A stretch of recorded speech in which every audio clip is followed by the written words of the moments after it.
رات کے 10 بج چکے تھے، تمام لوگ رخصت ہو چکے تھے۔ ادھر ثریا اپنے کمرے میں پہنچ چکی تھی اور دلہن بنی بیٹھی اپنے آنے والے وقت کا، اپنے دولہے کا انتظار کر رہی تھی۔ اسے اس بات کا احساس تھا کہ اس نے یہاں پر سہاگ رات نہیں منانی، بلکہ اسے یہاں سے بھاگنا ہے۔ لیکن کیسے بھاگنا ہے، اس کے لیے اس کے ذہن میں 2 پلان تھے جو کہ وہ اپنے ذہن میں ترتیب دے چکی تھی۔ پہلی کوشش اسے یہ کرنی تھی کہ اسے یہاں سے جانا تھا باہر صحن تک، کیونکہ واش روم جو تھا وہ صحن میں بنا ہوا تھا۔ یہاں پر کسی بھی کمرے میں اٹیچ واش روم نہیں تھا، اس لیے اس نے سوچ لیا تھا کہ وہ پیٹ درد کا یا پیٹ میں گڑبڑ کا کوئی بہانہ بنا کر کے واش روم تک اپنی رسائی حاصل کرے گی، اور پھر واش روم جانے کے بہانے وہ وہاں سے مین دروازے کی طرف بڑھے گی، جو کہ واش روم کے زیادہ قریب تھا، یہاں زیادہ دور نہیں تھا۔ اور پھر وہ وہاں سے باہر نکل کر کے اپنے لیے فوری طور پر کوئی رکشہ ٹیکسی پکڑے گی اور اس علاقے سے دور چلی جائے گی۔ اس نے یہ بھی سوچ لیا تھا کہ فی الحال وہ کسی لاری اڈے وغیرہ کا رخ نہیں کرے گی، بلکہ وہ رکشہ ٹیکسی لے کر کے کسی اور علاقے میں چلی جائے گی، اور پھر وہ رکشہ ٹیکسی وہاں پر چھوڑ دے گی اور وہاں سے کوئی اور دوسرا متبادل راستہ اختیار کرے گی۔ کیونکہ اگر وہ یہاں سے ایک دم بھاگ کر کے لاری اڈے پہ جاتی ہے یا پھر کسی ایسی ٹرانسپورٹ کی طرف جاتی ہے کہ جس میں بیٹھ کر کے وہ اپنے گھر کے لیے روانہ ہو سکے، تو اسے وہاں پر تلاش کیا جا سکتا ہے۔ لہٰذا اس نے لاری اڈے وغیرہ جانے کا ارادہ ترک کر دیا تھا اور اس نے کوئی متبادل راستہ سوچ لیا تھا۔ دوسرا طریقہ اس نے یہ سوچا تھا کہ اس کے پاس دودھ سے بھرا ایک گلاس پڑا تھا جو کہ ابھی بھی گرم تھا۔ یہ گرم دودھ اس نے اپنے شوہر کو پلانا تھا۔ یہ ایک رسم ہوتی ہے کہ شادی کی رات دلہن اپنے شوہر کو گرم دودھ پلاتی ہے۔ لہٰذا اس نے سوچ لیا تھا کہ وہ اس گرم دودھ میں نیند کی 2 گولیاں ملا کر کے اپنے شوہر کو کھلا دے گی، اور اس کے بعد جیسے ہی وہ نیند کی آغوش میں جائے گا، وہ آرام سے یہاں سے اٹھ کر کے باہر کے لیے نکل جائے گی اور پھر اپنے بنائے ہوئے منصوبے پر عمل کرے گی۔ دونوں ہی شکلوں میں اس کے لیے جو ہے وہ بھاگنے کا راستہ تیار تھا، لیکن دوسری شکل میں اس سے تھوڑا رسک لگ رہا تھا، کیونکہ وہ اس بات کو جانتی تھی کہ نیند آنے میں تھوڑا وقت لگ سکتا ہے، ہو سکتا ہے آدھا گھنٹہ یا 1 گھنٹہ نیند آنے میں لگ جائے۔ اگر 1 یا آدھا گھنٹہ اس انسان کو مل گیا تو نہ جانے کیا سے کیا کر دے گا، کیونکہ بہرحال وہ ایک 60-62 سالہ انسان تھا جسے پتہ نہیں کتنی منتوں اور منتوں کے بعد ایک بیوی میسر آئی تھی۔ لہٰذا وہ اس طریقے سے وقت گزارنا مناسب نہیں سمجھے گا۔ کوئی جوان ہوتا تو شاید وہ باتوں میں اپنی آدھی رات کاٹ دیتا، لیکن اس شخص سے امید نہیں تھی کہ جس طریقے سے اس شخص نے بنا کسی تصدیق کے فٹافٹ شادی کر لی تھی، شاید اس شخص کے اندر بہت زیادہ آگ تھی جسے شاید یہ اب بجھانا چاہے گا، اور ظاہری بات ہے کہ ثریا اس کی کسی بات میں نہیں آ سکتی تھی۔ ثریا نے جو قدم بھی اٹھایا تھا اپنی بیٹیوں کو سامنے رکھ کے اٹھایا تھا، لیکن یہاں پر مسئلہ یہ تھا کہ وہ اب اس شخص کی ہو کر کے نہیں رہ سکتی تھی، اور نہ ہی اس شخص کی کوئی بات ثریا مان سکتی تھی۔ اس لیے اس نے پہلے ہی طریقے پر عمل کرنے کا فیصلہ کر لیا کہ وہ پیٹ میں گڑبڑ کا بہانہ بنا کر کے اس واش روم تک جائے گی جو کہ صحن کے اندر ہے، اور مین واش روم بھی وہی تھا۔ اس واش روم سے مین دروازہ زیادہ دور نہیں تھا، اور جب تک یہ دونوں بوڑھے کچھ سمجھیں گے یا پھر اس کی بات کو جانیں گے، وہ وہاں سے نکل چکی ہوگی۔ لہٰذا اب اس نے اس بات کو سوچ لیا تھا، اور اس نے اسی بات کو سامنے رکھ کر کے یہ فیصلہ کیا تھا کہ وہ یہاں سے نکل بھاگے گی۔ وہ اب اس بات کا انتظار کر رہی تھی کہ کب اس کا دولہا آئے اور کب وہ اس ناٹک کو شروع کرے، کہ اچانک قدموں کی آہٹ اسے اپنے قریب سنائی دی، یعنی آنے والا آ چکا تھا۔ وہ کمرے میں کب داخل ہوا تھا اسے پتہ نہیں چلا تھا، شاید یہ اپنے خیالات میں اس قدر مگن تھی کہ اس کے آنے کا اسے احساس بھی نہیں ہوا تھا۔ آنے والا آ چکا تھا اور اس کے پاس بیڈ پر بیٹھ چکا تھا۔ یہ ایک ڈبل بیڈ تھا جسے اب مسحری کے طور پر سجایا گیا تھا، بالکل ایسے سجایا گیا تھا کہ جیسے دلہن کا سہاگ رات کے لیے کمرہ تیار کیا جاتا ہے۔ یہ دلہن بنی بیٹھی تھی اور اس نے باقاعدہ سے زیور بھی زیب تن کر رکھے تھے، اور تمام روپیہ پیسہ جو کہ اس نے یہاں سے حاصل کیا تھا وہ اس کے بیگ میں منتقل ہو چکا تھا۔ اتنی بڑی رقم نہیں تھی کہ وہ اس کے بیگ میں نہ آتی، لہٰذا اس نے وہ تمام رقم اس بیگ میں ڈال لی تھی۔ آنے والا جمیل احمد ہی تھا۔ اس نے باقاعدہ سے رسم کے مطابق اس کا گھونگھٹ الٹ دیا۔ گھونگھٹ الٹنے کے بعد جمیل احمد نے اسے منہ دکھائی کے طور پر ایک ہیرے کی انگوٹھی دی، جسے اس نے دیکھ کر کے من ہی من میں سوچا کہ یہ تو اور بھی زیادہ اچھا ہو گیا، اس انگوٹھی کو بیچ کر بھی کئی لاکھوں مل جائیں گے۔ انگوٹھی کو پہن کر کے اس نے ایک ادا کے ساتھ مسکرا کر کے جمیل احمد کی طرف دیکھا۔ جمیل احمد تو خوشی کا ٹھکانہ نہیں تھا، اس کا چہرہ تو اس قدر کھلا ہوا تھا کہ اسے یقین بھی نہیں تھا کہ اچانک سے اس کی اس قدر سنی جائے گی اور وہ ایک ایسی عورت سے شادی کر لے گا کہ جو بالکل ہی اس سے آدھی سے بھی آدھی عمر کی ہوگی، بالکل ایک نوجوان لڑکی۔ اسے اس کی عمر کا صحیح طریقے سے اندازہ نہیں ہوا تھا، کیونکہ میک اپ نے اسے واقعی ایک 24-25 سال کی نوجوان لڑکی ہی بنا رکھا تھا۔ اس سے پہلے کہ وہ اپنی حد سے تجاوز کرتا یا کوئی اور بات کرتا یا کسی اور طرف موضوع کو لے کر کے جاتا، اب اس نے دونوں کام ایک ساتھ کرنے کا فیصلہ کر لیا۔ سب سے پہلے تو اس نے دودھ اس کے آگے پیش کر دیا، جس میں یہ 2 گولیاں ویسے ہی ملا چکی تھی، کیونکہ اگر اس نے اس کام کو سوچ لیا تھا کہ میں یہ دودھ سب سے پہلے اپنے شوہر کو پلاؤں گی اور اس کے بعد پیٹ کے درد کا بہانہ کروں گی، لہٰذا اس نے وہ دودھ اپنے شوہر کے سامنے کر دیا، جو کہ ابھی بھی نیم گرم تھا۔ جمیل احمد نے ایک ہی گھونٹ میں سارا دودھ جو ہے وہ اپنے اندر انڈیل لیا، یعنی اس نے ایک سانس لینا بھی گوارا نہیں کیا تھا، اس نے ایک ہی سانس میں سارا دودھ اپنے اندر کھینچ لیا تھا۔ دودھ پینے کے بعد اس کے چہرے پر اب مسکراہٹ تھی اور وہ اپنی دلہن کو ایسے دیکھ رہا تھا کہ جیسے اس کے سامنے کوئی اپسرا بیٹھی ہو یا اس نے پہلی بار کسی لڑکی کو دیکھا ہو۔ اس سے پہلے کہ اب وہ کوئی گفتگو کرتا یا کسی گفتگو کا آغاز کرتا، اس نے اچانک اپنا پیٹ پکڑ لیا، کہنے لگی میرے پیٹ میں گڑبڑ ہے، کچھ ایسا محسوس ہو رہا ہے کہ جیسے کچھ الٹا سلٹا کھا لیا ہے، تو مجھے واش روم تک جانا ہوگا۔ اس نے کہا ٹھیک ہے جاؤ، لیکن ضرورت نہیں اتنی زیادہ کہ تم اکیلی جاؤ، آج میں تمہیں واش روم تک لے چلتا ہوں۔ ثریا نے کہا نہیں ضرورت نہیں ہے، آپ یہیں بیٹھیے، پریشان ہونے کی ضرورت نہیں ہے، میں واش روم تک خود جاتی ہوں، آپ کو میرے لیے اس قدر سوچنے یا پریشان ہونے کی ضرورت نہیں ہے۔ اب ثریا اٹھی اور اٹھ کر کے اس نے سب سے پہلے اپنا پرس سنبھالا، جسے اس نے اپنے کندھے پر ڈال دیا تھا، اسی کے اندر تو سارے پیسے تھے۔ پھر وہ اسی دلہن کے لباس میں دروازے سے باہر نکل گئی اور دکھاوے کے لیے وہ واش روم کی طرف ہی بڑھی تھی۔ جب وہ واش روم کے پاس پہنچی تو اس نے دیکھا کہ منظور حسین، جو کہ اس کا ملازم تھا، یعنی جمیل احمد کا ملازم تھا، وہ مین دروازے کے بالکل پاس کھڑا ہے۔ شاید وہ واقعی میں ایسے کھڑا تھا کہ جیسے وہ دروازے کے پاس کھڑا پہرا دے رہا ہے کہ کوئی اس دروازے سے نکل کر کے چلا نہ جائے۔ اب یہ صورتحال دیکھ کر تو ثریا کے پسینے چھوٹ گئے، کیونکہ اگر منظور حسین دروازے کے پاس کھڑا تھا تو کسی بھی شکل میں ثریا اس گھر سے بھاگ نہیں سکتی تھی، کیونکہ اس واش روم تک وہ جا کر کے واپس اپنے کمرے میں تو جا سکتی تھی، لیکن ظاہری بات ہے کہ وہ کسی بھی شکل میں مین دروازے سے بھاگ نہیں سکتی تھی۔ منظور حسین بالکل دروازے کے پاس ایسے کھڑا تھا جیسے کہ کوئی چوکیدار پہرا دینے کے لیے کھڑا ہوتا ہے۔ شاید ان لوگوں کو جتنا بیوقوف ثریا نے سمجھ لیا تھا، اتنے وہ لوگ بیوقوف تھے نہیں۔ منظور حسین نے شاید خود سے یہ فیصلہ کیا تھا یا پھر وہ جمیل احمد کے کہنے پر وہاں کھڑا تھا، لیکن ظاہری بات ہے دونوں میں سے جس کا بھی یہ فیصلہ تھا، یہ فیصلہ ثریا کے لیے بہترین نہیں تھا۔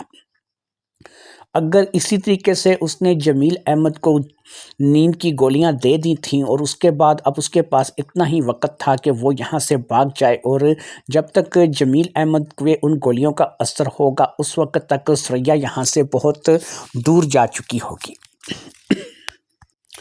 اب منظور کو دیکھ کر کے اسے اپنی امیدوں پر پانی پھرتا ہوا نظر آ رہا تھا، اور وہ ان روپے پیسوں اور زیورات کے ساتھ ظاہری بات ہے کہ اس گھر سے باہر نہیں جا سکتی تھی۔ خیر اس مرتی کیا نہ کرتی، اس نے سوچا کہ مجھے واش روم تو فی الحال جانا چاہیے، وہیں بیٹھ کر کے آرام سے سوچتی ہوں کہ مجھے کیا کرنا چاہیے۔ وہ واش روم میں داخل ہو گئی اور اس نے اندر سے دروازے کو بند کر لیا۔ اب وہ وہیں پر کھڑی ہو گئی اور اس بات کے بارے میں سوچنے لگی کہ اسے کیا کرنا چاہیے اور کیا نہیں کرنا چاہیے۔ واقعی میں جو باتیں اب اس نے اپنے دماغ میں سوچ رہی تھی ان پر اسے پانی پھرتا ہوا دکھائی دے رہا تھا۔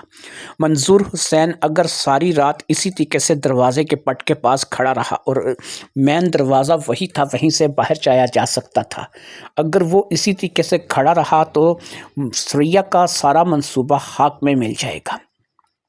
بہرحال ثریا نے سوچ لیا تھا کہ جو بھی ہوگا وہ دیکھ لے گی، اور اب اسے اس بات کے لیے جو ہے وہ اپنا تھوڑا اعتماد قائم کرنا پڑے گا۔ جب وہ اپنا اعتماد بنا لے گی تو پھر ظاہری بات ہے کہ وہ یہاں سے بھاگ سکے گی۔ ابھی جو اس نے سوچا تھا اسے کینسل کرنا ہی مناسب ہوگا، کیونکہ اگر وہ اسی طریقے سے یہاں پر رہے گی اور بھاگنے کا سوچے گی تو دونوں ہی چیزیں ایک ساتھ ممکن نہیں ہو سکیں گی، یعنی وہ یہاں سے اب بھاگ نہیں سکتی تھی۔ یہ سوچ کر کے ثریا نے اب بادل نخواستہ دروازہ کھولا اور واش روم سے باہر نکل آئی اور پھر اپنے شوہر کے کمرے کی طرف بڑھنے لگی۔ جب وہ اپنے شوہر کے پاس کمرے میں پہنچی تو اس کا شوہر بالکل ہی نیند کی حالت میں نہیں تھا، بلکہ بیٹھا اس کا انتظار کر رہا تھا۔ اب اسے مزید ڈر لگنے لگا کہ وہ ایک بہت بڑی مصیبت میں پھنس چکی تھی۔ نہ تو اس کا شوہر سویا تھا اور نہ ہی وہ بھاگ سکی تھی، یعنی دونوں ہی آپشن اس کے فیل ہو گئے تھے۔ خیر وہ مرتی کیا نہ کرتی، جا کر کے بیڈ پر بیٹھ گئی اور اب جمیل احمد دوبارہ اس کی طرف متوجہ ہو گیا۔ پھر اسی طریقے سے باتوں میں کچھ رات کٹی اور کچھ رات ویسے کٹ گئی اور رات گزر گئی، اور رات گزرنے کے ساتھ ساتھ سب کچھ ہو گیا جو کہ وہ نہیں چاہتی تھی، لیکن وہ اب کچھ کہہ نہیں سکتی تھی، کچھ کر نہیں سکتی تھی۔ اس نے رات میں ایک آدھ بار پھر اٹھ کر کے باہر آ کر کے دیکھا تھا اور اس نے باقاعدہ منظور حسین کو اسی پٹ کے پاس سے، یعنی مین گیٹ کے پٹ کے پاس کھڑا ہوا پایا تھا، یعنی وہ منظور حسین جو تھا اس گھر کا ملازم وہاں سے ہلنے کے لیے تیار نہیں تھا اور اس کا ساری امیدوں پر پانی پھر چکا تھا۔ وہ باقاعدہ سے لٹ چکی تھی اور جو کچھ اس کے ساتھ ہونا تھا ہو چکا تھا، اور وہ اپنے شوہر کے سپرد ہو چکی تھی اور اس کا دوسرا شوہر اسے اپنا چکا تھا۔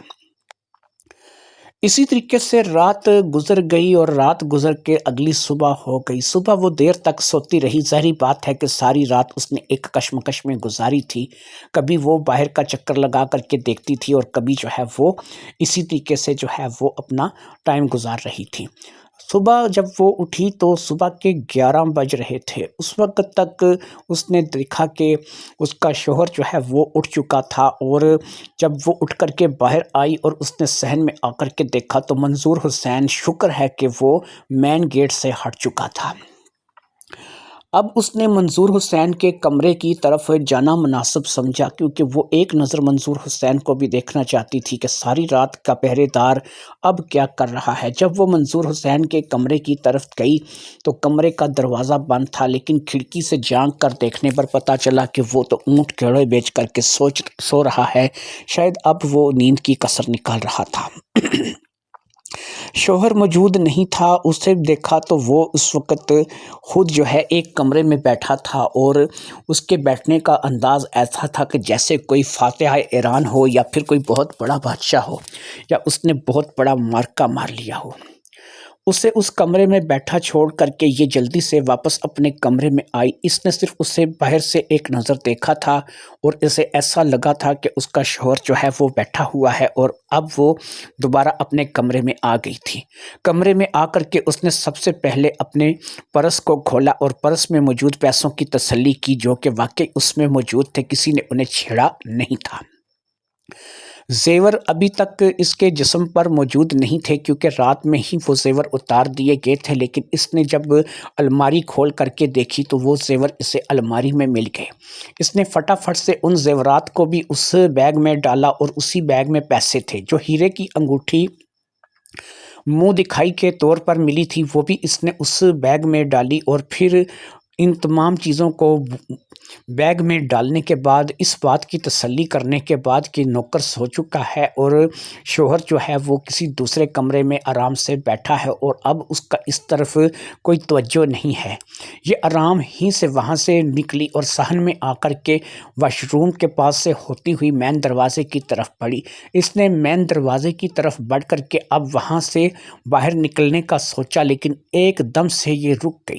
اس دروازے کے اوپر ایک بہت بڑا تالا تھا جو کہ پڑا ہوا تھا، اور تالے کی موجودگی میں ظاہری بات ہے کہ یہ اس دروازے کو کراس نہیں کر سکتی تھی، یعنی وہ دروازہ بند تھا اور اس پہ تالا لگا ہوا تھا۔ منظور حسین خود سونے کے لیے چلا گیا تھا اور اس نے اس دروازے کو تالا لگا دیا تھا۔ یہ صورتحال دیکھ کر کے اب آگے بڑھنا ممکن نہیں تھا، اس لیے اس نے یہی سوچا کہ اسے پیچھے چلے جانا چاہیے، اور یہ واپس اپنے کمرے میں آ گئی۔ جب تک واقعی میں ان لوگوں کا صحیح طور پہ اعتبار نہیں بن جائے گا وہ یہاں سے بھاگ نہیں سکے گی، اور اس کے لیے ضروری تھا کہ ان لوگوں کا اعتبار بن جانا۔ کب تک جو ہے وہ اسی طریقے سے تالا لگا کر کے یا رات کو پہرا دے کر کے اسے روکا جا سکتا تھا۔ اس لیے اب اس نے یہی فیصلہ کیا تھا کہ وہ 2-3 دن 4 دن ان لوگوں کے بیچ میں ہی گزارے گی اور ان لوگوں کے اوپر اپنا اعتماد قائم کرے گی۔ ایک بات اس نے سمجھ لی تھی کہ 2-3 دن 4 دن اسے کم از کم یہاں پر ضرور رہنا پڑے گا، اور پھر موقع دیکھتے ہی وہ یہاں سے بھاگے گی۔ اگر وہ ایسے بھاگے گی تو ظاہری بات ہے کہ دن میں تالا لگا رہے گا اور رات میں منظور حسین پہرا دے گا۔ اسے اس بات کا احساس ہو گیا تھا کہ یہ سب کچھ جمیل احمد کے کہنے پر ہی شاید ہو رہا ہوگا، کیونکہ نوکر تو مالک کا حکم بجا لاتا ہے، لہٰذا اس نے اس بارے میں جمیل احمد سے بات کرنے کا بھی فیصلہ کر لیا تھا، اور اس نے سوچ لیا تھا کہ وہ اپنے شوہر سے بھی اس بارے میں بات کرے گی۔ خیر، تھوڑی دیر میں اب یہ اپنے کمرے میں بیٹھی ہوئی تھی تو اس نے جمیل احمد کو کمرے میں داخل ہوتے ہوئے دیکھا۔ اس نے شکوہ بھرے انداز میں جمیل احمد سے کہا کہ دیکھیے، یہ باہر مین دروازے پہ تالا لگا ہوا ہے، اور مین دروازے پہ تالا لگانے کا دن میں کیا مطلب ہے؟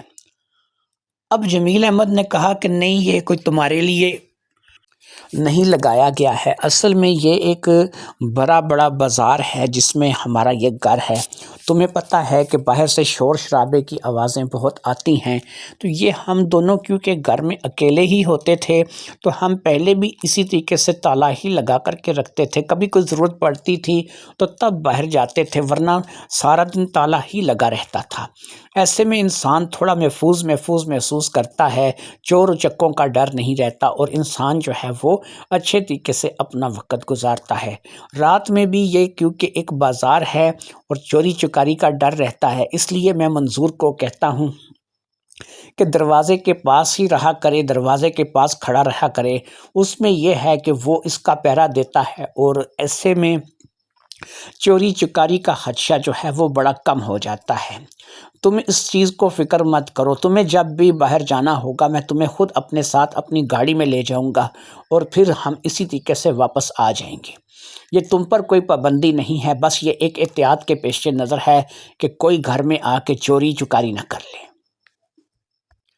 اب ثریا سمجھ تو رہی تھی، لیکن ظاہری بات ہے کہ وہ ابھی ایک دن کی دلہن تھی، اپنے شوہر کے ساتھ بحث مباحثہ تو نہیں کر سکتی تھی، لہٰذا اب اسے اس چیز کا احساس ہو رہا تھا کہ اتنا آسان بھی نہیں ہے کہ کسی کے گھر میں آ کر کے یوں لاکھوں روپے کا ہاتھ مار کے نکل جانا۔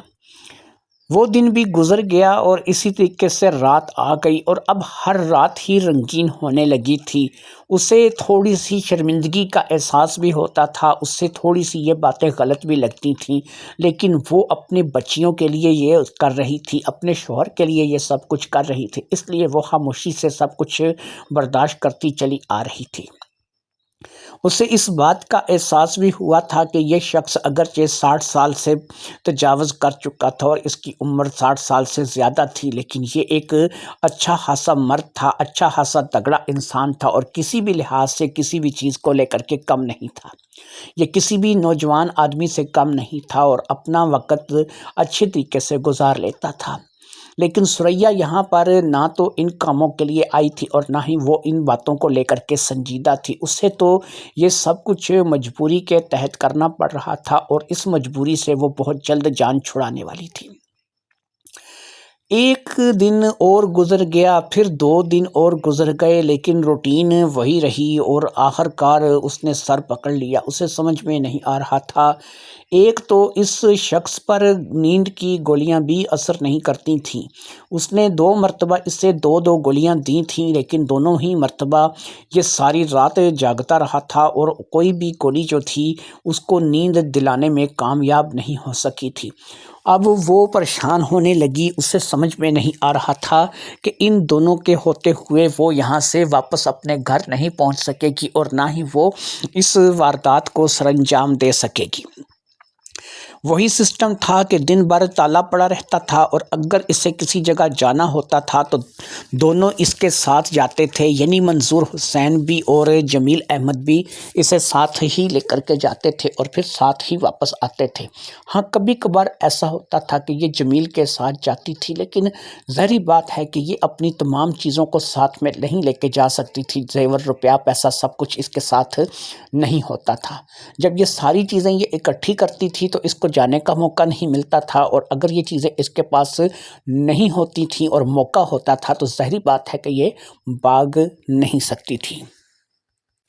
عجیب سی کشمکش تھی جس میں اب اس کے دن اور رات گزر رہے تھے، اور ایک احساس تھا جو کہ اس کو شاید گناہ کا تھا یا شرمندگی تھی کسی بات کو لے کر کے. بہرحال یہ اب اپنا وقت بڑے ہی برے طریقے سے گزارتی چلی جا رہی تھی.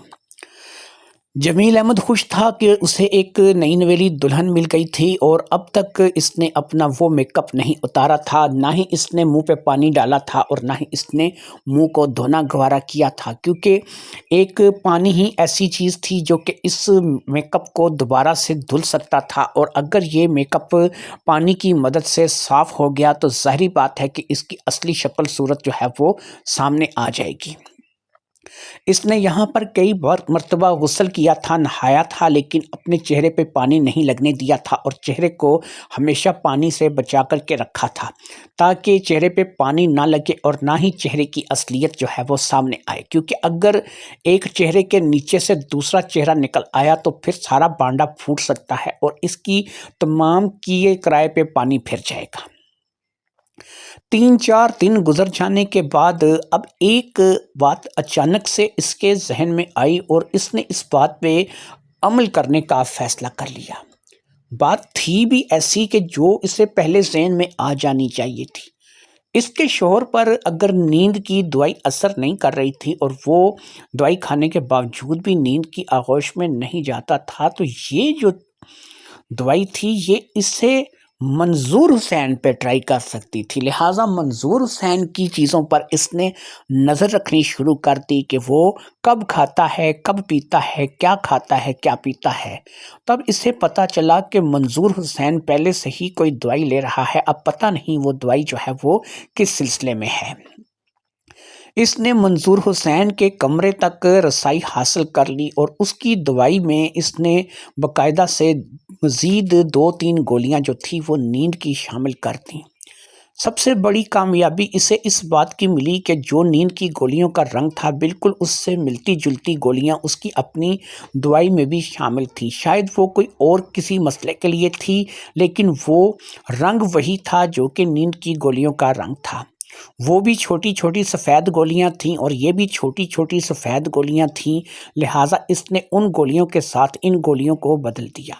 اس روز اس نے پورے طور پر منظور حسین پر سارا دن نظر ٹکائے رکھی اور جب منظور حسین نے اس کے سامنے دوائی کھا لی، دوائی بھی وہ عموماً رات کو ہی زیادہ تر لیتا تھا، جب اس نے وہ دوائی کھا لی تو اب اسے اس چیز کا اندازہ تھا کہ شاید آج رات وہ پہرا نہیں دے سکے گا، اور اگر آج رات وہ پہرا نہیں دے سکے گا تو یہ آسانی سے یہاں سے نکل جائے گی.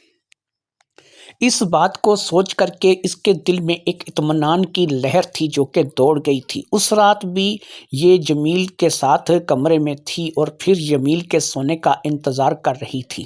جمیل رات کو تقریباً 3:30 بجے جا کر کے سویا، اور جب وہ سو گیا اور اس نے محسوس کر لیا کہ اب وہ نہ صرف کہ نیند میں ہے بلکہ اس کے ہلکے ہلکے خراٹوں سے پورا کمرہ گونج رہا ہے، لہٰذا اب اس نے اپنی پوری تیاری کر لی۔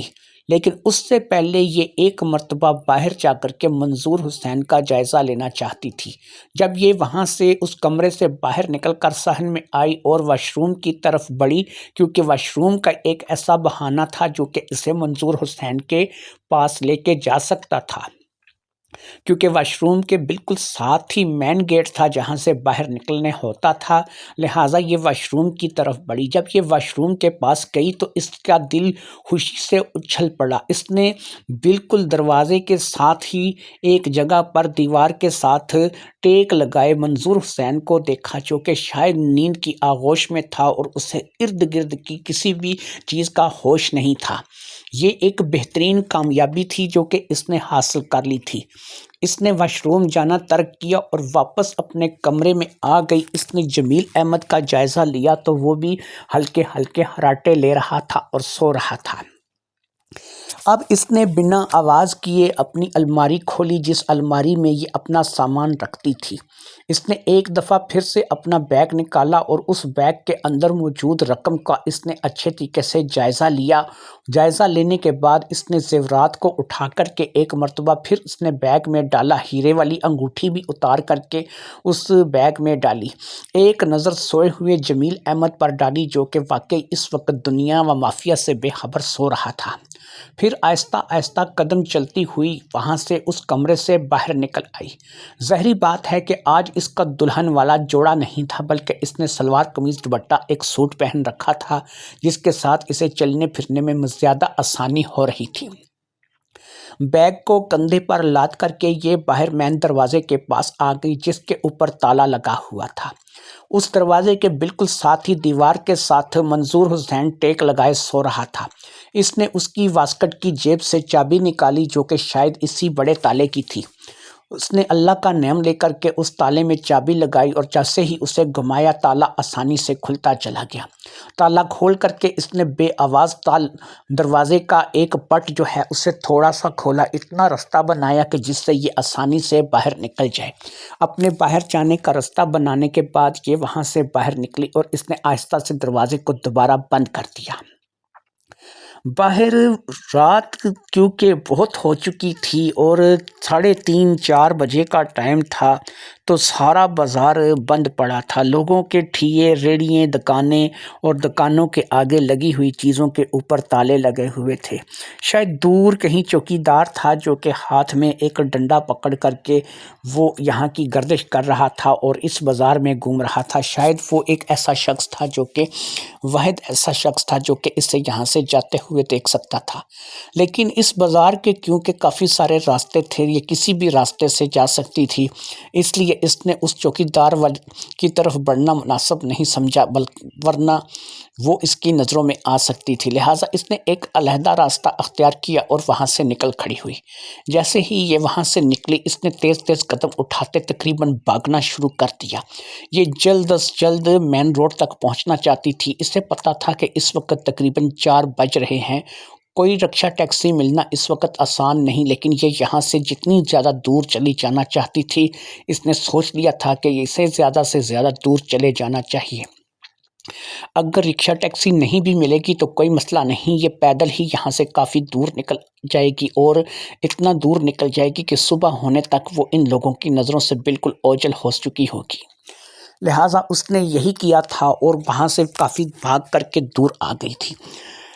مین روڈ وہاں سے زیادہ دور نہیں تھی، لیکن جو راستہ اس نے اختیار کیا تھا وہ مین روڈ پہ آنے کے لیے کافی دور ثابت ہوا تھا۔ اس کے دل میں دھچکا لگا ہوا تھا کہ اگر اس سے پہلے وہ لوگ مین روڈ تک پہنچ گئے تو اس کے لیے بہت برا ثابت ہو سکتا ہے۔ ایک تسلی تھی کہ منظور حسین تو نیند کی گولیاں کھا کے سو رہا تھا اور جمیل کو پتہ ہی نہیں تھا کہ کیا ہو چکا تھا، اس لیے امید تھی کہ وہ صبح سے پہلے نہیں جاگیں گے۔ خیر یہ مین روڈ تک پہنچ آئی تھی۔ پھر مین روڈ پر کھڑے ہو کر کے اس نے گاڑی کا انتظار شروع کر دیا۔ ایک لوکل بس تھی جو کہ کسی جگہ سے آ رہی تھی اور کہاں جا رہی تھی اس سے نہیں پتا تھا۔ اس نے فٹافٹ سے اس لوکل بس میں گھسنا مناسب سمجھا۔ جب اس نے محسوس کیا کہ یہ بس میں گھس آئی ہے اور بس چل پڑی ہے تو کافی دور آ جانے کے بعد اس نے اس چیز کو کیا کہ اس نے اس بس کو چھوڑ دیا۔ اس نے بس کنڈکٹر کو ایک معقول کرایہ ادا کیا اور وہاں سے نیچے اتر آئی۔